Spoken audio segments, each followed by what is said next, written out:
অশান্তি কৰি মাৰা এইসব দিগদাৰ কৰি মাৰা এই দুখ পাইছ ঐ ইমান কওঁ ঘৰত সোনকালে সোমাবি নাই কথা নামনে দিনকাল বয়া ভয়ে লাগে ঐ আজিৰ পাই কিন্তু ঘৰত সোনকালে সোমাবি এ হ'ব যায় যা এ মনি দিব যা তই ভাত দি মোক ভোক লাগিছে যা এ মনি দিচোন ভালকে দিবি কিন্তু এক ধৰি মানে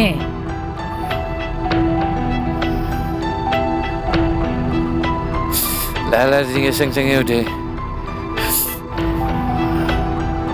কাৰ লগত লাগি আহিলি আজি তই এতিয়া বেলেগকে বাট পঢ়াব লাগিব নেকি ক'লোৱে দেখোন এজনাত খুন্দ হোৱা বুলি হয় দে তোৰ চেহেৰাই কৈ কাৰ লগত লাগি আহিলি কচোন কামুৰি নাথাকচোন কবি না মই দেউতাক মাতো হে হেৰি হ'ল